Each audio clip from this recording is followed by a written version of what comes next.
Paano nga ba makasurvive sa sakit na cancer? Guys, ang vlog na ito ay ikukwento ko sa inyo kung paano ako nakasurvive sa sakit na cancer. Pero bago yon, nais muna nating pasalamatan ang nag-sponsor ng video na ito kay Sir Lorenzo Binay Manalo, may-ari po ng restaurant ng Young Food Hub, PH, Kambingan at iba pa. Ito yun guys, ikukwento ko sa inyo. Siguro 15 or 16 years ago yun, yung biglang pumayat yung katawan ko. Tingnan nyo naman guys, i-compare nyo yung ngayon at saka noon. Ayan yung itsura ko noon nung talaga namang may sakit ako. Pero alam nyo guys, wala akong nararamdaman na sakit-sakit or something. Basta bigla na lang unti-unting pumapayat ako. Tapos nakikita ko yung unan ko, ang dami-daming buhok. Tapos kahit saan nga pumunta sa sulok ng bahay ko, puro buhok ko. Oh my God. Tapos pag nagsashampoo akong ganyan, ang dami-daming mga nalalagas na mga buhok. Sabi ko, ano nangyayari? Dahil sa kabisihan ko guys, hindi ko masyadong pinansin. Kasi nagdo-double job ako noon. Night shift, alas 12 ng gabi hanggang alas 9 ng umaga. And then yung next job ko, alas 11 ng umaga hanggang alas 3 ng hapon. O kaya minsan hanggang alas 5. Then saka pa lang ako uuwi ng bahay. Tapos papasok ulit ako ng alas 12. Ganun po yung araw-araw na routine ng buhay ko noon.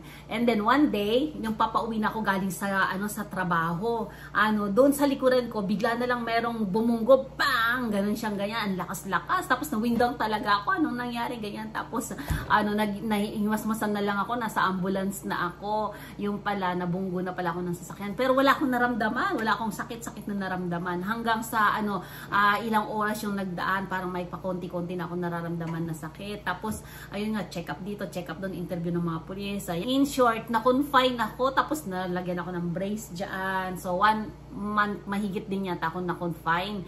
Tapos, nung lumabas na ako, meron pa rin ako mga regular check-up. Then, one day, kumain kami sa labas ng kaibigan ko. Habang nagdadrive ako, parang napansin ko dito sa may leeg ko, na parang merong, parang tumataba siyang ganyan. Tapos, sabi ko sa kaibigan ko, friendship, sabi ko, tingnan mo nga yung leeg ko, parang tumataba. Sabi nga ng kaibigan ko, nako, tumaba ka lang, taba lang yan. Sabi nga, oo nga, dinagtawanan pa kami. Tapos, nung dumating yung araw ng regular check-up ko, naalala ko ngayon tanungin sa doktor. Sabi ko, Dok, parang may napapansin ako sa lalamunan ko. Sabi ko, pwede bang pakicheck mo? Sabi niya, oh sige, halika check natin. Tapos ganun-ganon siya. Tapos sabi niya, teka nga, halika nga, i-echo natin. Tapos in-echo niyang ganyan. Aba, sabi niya ganun sa akin, mayroon daw bukol. Sabi ko, ha? Bukol? Sabi ko, ano yung bukol? Sabi ko ganyan. Tapos sabi niya, magpa-second opinion ka. Ayan, binigyan niya ako ng refer. Punta ko dun sa malaking ospital, chinek up ulit ako. Tapos na-confirm nga talaga may bukol ako. So, kailangan nilang kuhanan ako ng sample. So, biopsy. Guys, bago ko sabihin sa inyo yung naging resulta ng biopsy ko, nais ko munang magpasalamat muli sa nag-sponsor sa vlog na ito.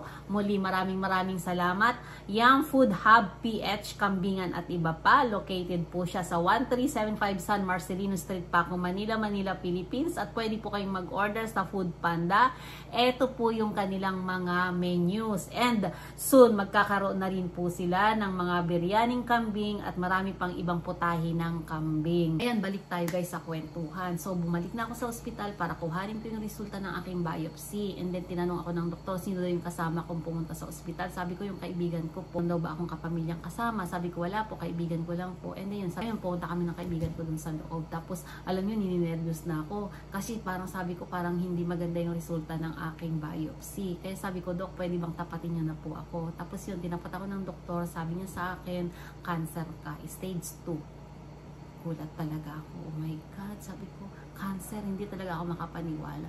Alam nyo guys, hindi ako makapaniwala na may cancer ako kasi wala naman akong nararamdaman na sakit. After ko malaman na meron akong cancer, tinanong ko yung doktor, Dok, ano po yung solusyon? Operasyon. Pero sabi ng doktor sa akin, hindi naman kailangan madalian kasi yung cancer na meron ako, hindi siya yung katulad ng mga ibang cancer na malala. Dahil depende pala yan doon sa part ng katawan mo kung saan meron kang cancer.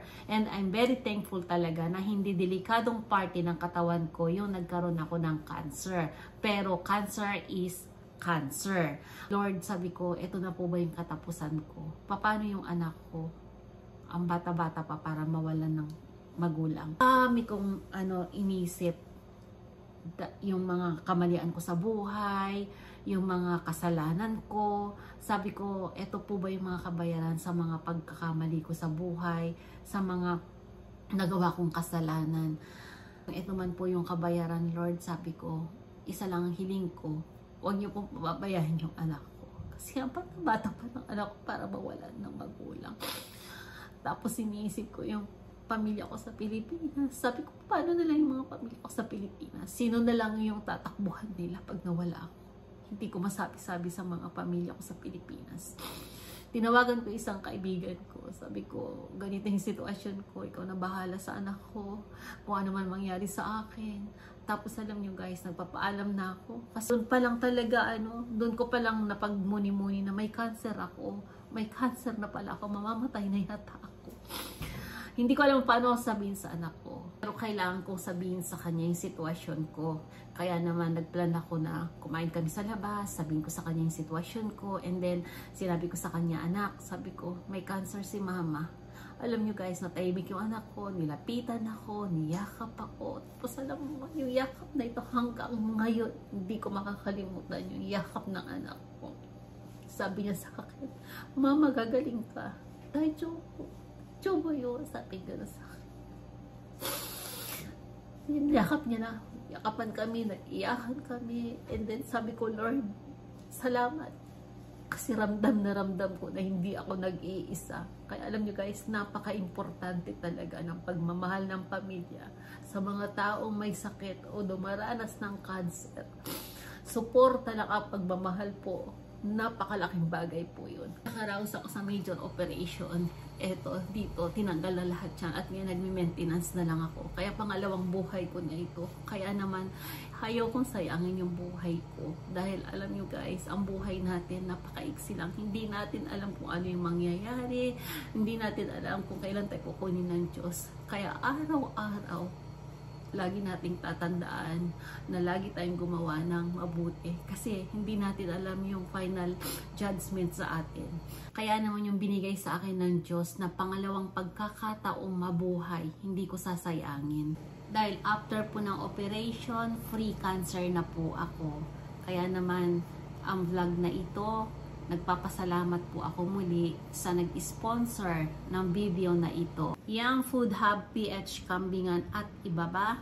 Thank you so much dahil po sa sponsorship ninyo, meron po tayong matutulungan na ngayon ay dumaranas din po ng tulad ng sakit kong cancer. Mapupunta po ang inyong sponsorship fee kay Nanay Maria Emily Habla. Maraming salamat po at God bless po sa inyong negosyo. At kung nagustuhan nyo ang video na ito, please like, share, and follow.